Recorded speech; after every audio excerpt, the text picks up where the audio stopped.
said, this is your time to get the emblem if you don't have it already, or maybe just trying to farm the armor, but I think you can do so in the portal.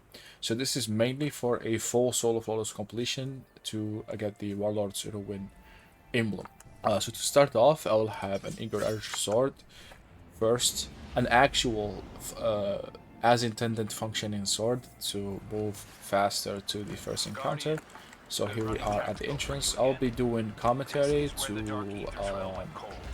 really help people do the mechanics if they don't know how this works, because the damage part is covered and the surviving part I think is also covered. So it's all about doing the mechanics now, and this should be a very smooth completion, a very easy emblem in the bag.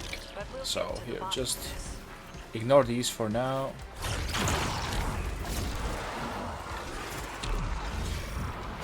Basically only care about getting some stacks of burning fists by doing melee kills before every damage phase. So here we are going to rally and then switch a couple times to waste the sword ammo. We have one swing. This will start the encounter. So I like to hide here at the start because I find this consistent. Then remove these guys. With Into the Fray, if you blow the tenders on yourself, you will get the more, which is very nice. Try to get into the lamps before you get TP'd up. And then shoot the lights as fast as possible. Get back down to capture the lamp. Also try not to kill stuff with the SMG too much because it has good ammo regen, and you don't want to do not want to generate ammo. That will ruin the sword cheese.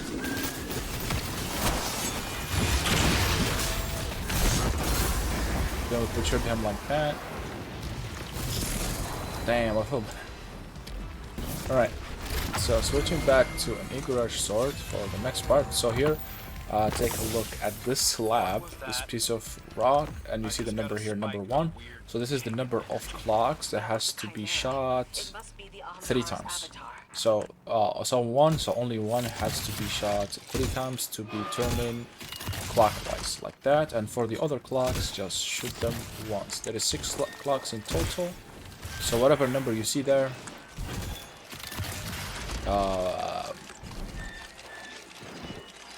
has to be shot 3 times, and the rest shoot once.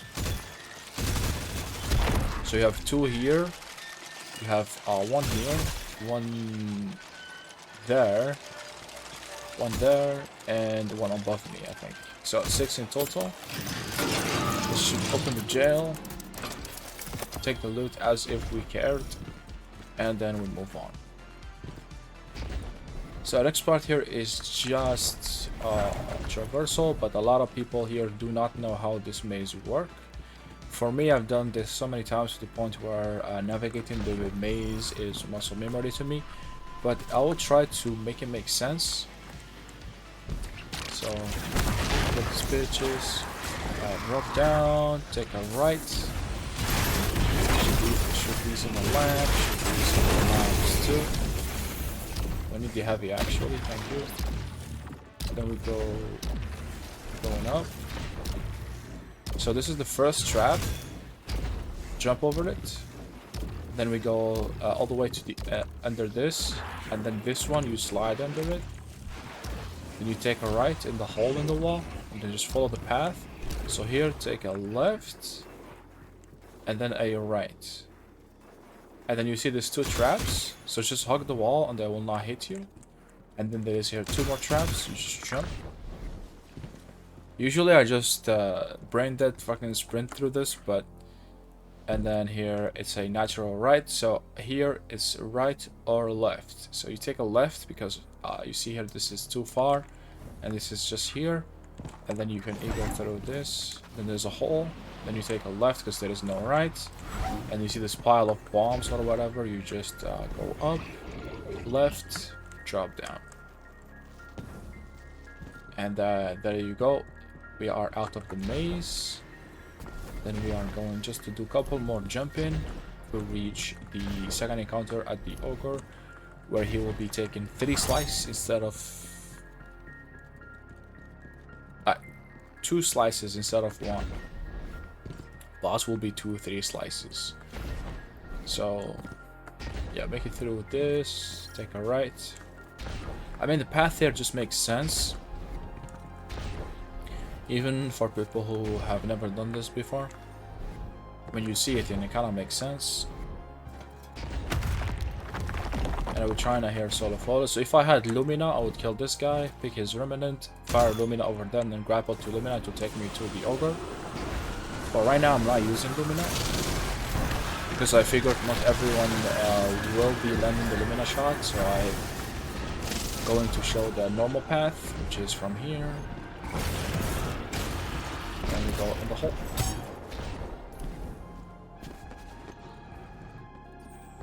So I'm going up. And up again. Taking a left. Another left. And another left. I mean, the path makes sense. It really does. So for here, we are going to rally for some reason. And then we do the sword switches. Switcheroos. Until we have 1 slice. That. And we wait here a little bit. For the encounter to start. So the goal here is to pick fireballs and dunk them in these 4 pillars to start DPS. So here I would melee these, get a tangle for DR, and grapple to the other one, shoot the blights, shooting these will spawn the major spawns, the big ones. So if you want to cap all 4 at the same time, you better go in the middle instead of to the spawning people. So if you stay here, they will get close to you.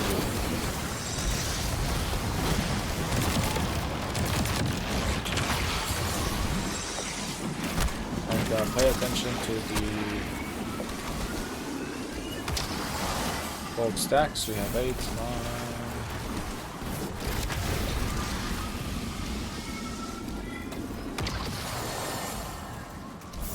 I'm gonna cleanse. You can cleanse on these torches.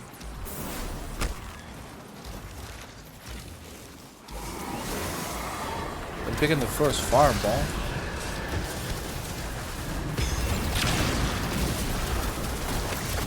Let's wolf and mill with that tangle.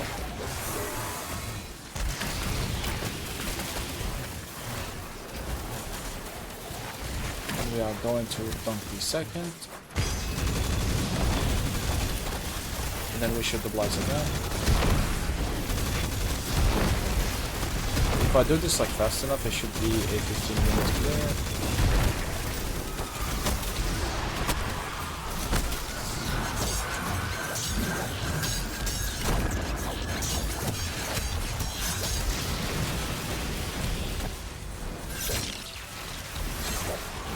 That was close. That's the mill with the tank.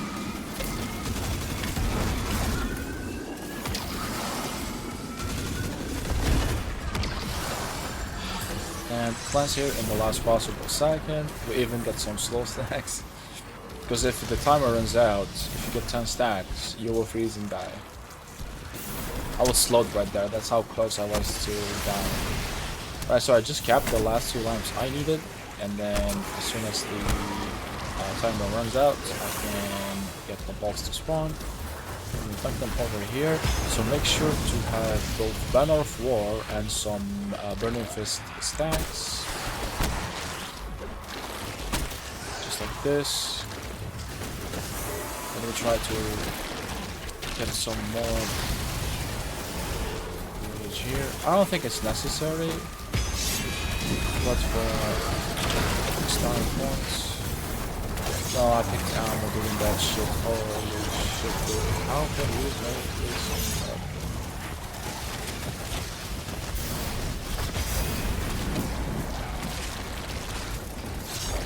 Dude, this is bad.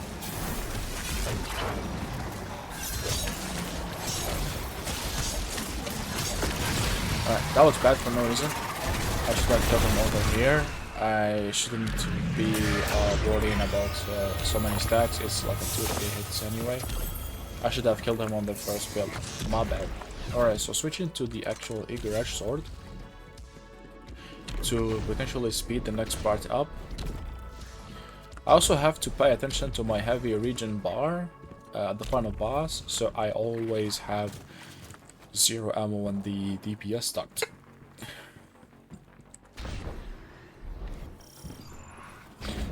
Alright, so we are getting closer and closer. That was a mistake.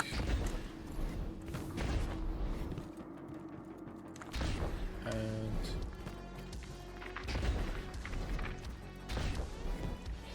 very low key at the top.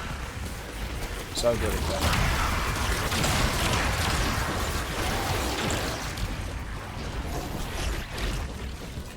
Because I wasted my grapple melee by mistake when I slid. I hit the melee button by mistake. If I still had my grapple right there, I would grapple over their heads. But since I wasted it, I chose violence.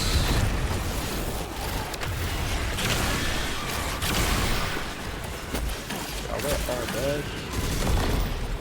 Yes, and this is the first time we'll be firing Mintage Grade to shoot these from distance, because I have an SMG. And SMGs do not have enough range for this.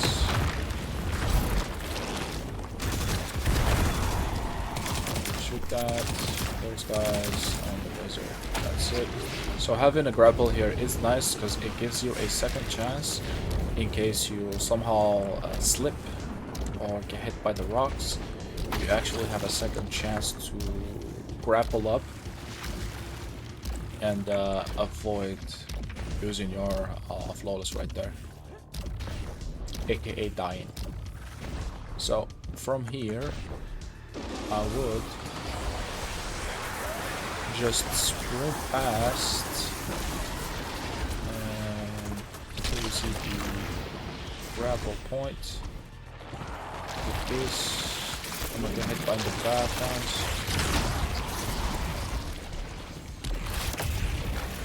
Grapple points here for free for some reason. Thank you, Bongo. I wish we had this in every dungeon. That would be nice. Especially with Spirit of Sita Arachne to get rid of the grappling. That would be so much nicer. Making the hunter life easier. Yeah. Still have the grapple points, so we're gonna use the shit out of it. Yeah.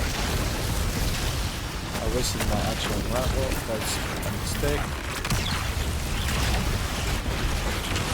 I have 150 super, I think, or 140, so I should cleanse this mess fast enough. Right, so maybe I do this all myself for a nail. And that's it. Then we'll be going up for the boss. This is the part that we got in Dungeon Layers. And people are skipping it with Salvation's Grip. I really tried to show how to make Salvation's Grip skip consistent, but in my testing it was not, so I chose to just do a 6-minute clear, not doing the Salvation's Grip skip. So here I'm gonna switch over to Gold Tusk, badly. Do a couple more switcheroos. 4 ammo. And then we start. Alright, so here the biggest threat is not just the encounter, but actually heavy ammo. So we have to not pick heavy. So avoid killing the thralls as much as possible with the gun, so you don't make it heavy by mistake.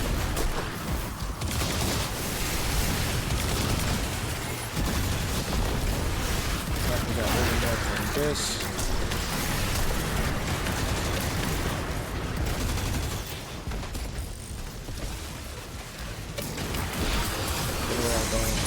this. And then with the melee. I can have fireball. Wasting the actual sword ammo. Give it back to me, give it back to him, and run away a little bit. So make sure he will respawn now. So I'm getting stacks. Shit. This will spawn ammo.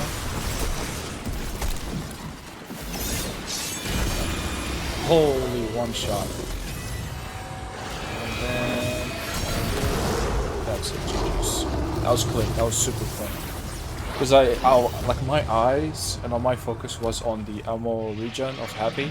And then as soon as I saw it was almost like completed, filled up, I killed the thrall from distance to avoid getting heavy by mistake.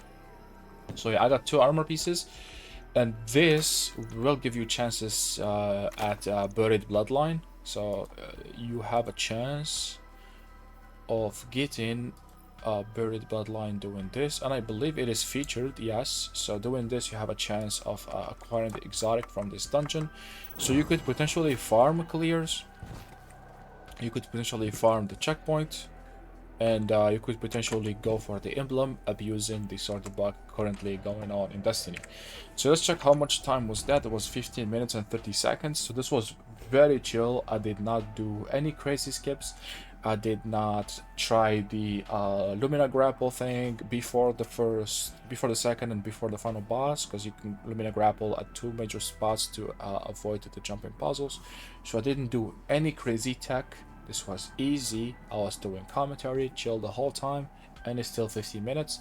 So I believe for people who have never done this, the hardest part, believe it or not, I think will be the maze. And that's about it. It's now super easy. Just make sure to not pick ammo when you're about to go to DPS. Just make sure you have enough burning fists are here on Worm God stacks before you go to DPS, and that's it. Make sure you don't have ammo with Gold Tusk or Quick Fang. So here, for people who actually care about the build, main juice is coming from Banner of War and Worm God. Into the Fray is a very good, nice addition. So if you make tangles with your Frenzy Blade or Grapple Melee, if you make the tangles, you can pick them up and blow them up near yourself for a Woven Mail hotspot, which is very nice. Here we have also Woven Mail on pick and also power. And then we have Suspend and Unravel Sever. Effects have increased duration. Here we have the increased duration of Suspend on the Super, and Unravel from the Grapple, and increased duration of Sever from Frenzy Blade. Next up here we have, when you have Woven Mail, Weapon Final Blow can create tangles. So we will have Woven Mail often with Into the Fray, and if you do have that, you get the chance of creating more tangles with your weapons, so you can have even more Woven Mail hotspots. So this is nice, so you chain tangles, Woven Mail hotspots with Into the Fray. Finally here we have dealing damage will give you grenade energy, aka here the grapple. Since my grenade stat is not looking so good at only 60, and here I had to invest in melee, so my Gold Tusk deals more damage, because the light attack jump in while not having ammo counts as weapon melee. It's kind of bugged, so here having more melee stats I think affects it. So yeah, this is why I have more melee here with this setup. And yeah, the link of this will be in the pinned comment. You guys can just click copy and use the same if you want. We have Void Resist for the final boss, Melee Resist because we are going to be closing personal, sword and stuff, AoE because there's a lot of AoE here in this dungeon. This is my artifact for people who wonder. So we do have Iron Lord's Vigor and Shield Crush main MVPs, and the rest I think is optional, not necessarily so much. Yeah, that's about it for the video. Thank you guys so much for watching. Go for the emblem, go for the exotic, and yeah, go slice stuff. That's basically for me. Make sure to drop a like and comment to help out with the algorithm. Subscribe for more. See you on my next one. Good luck slicing stuff, and I'm out for now.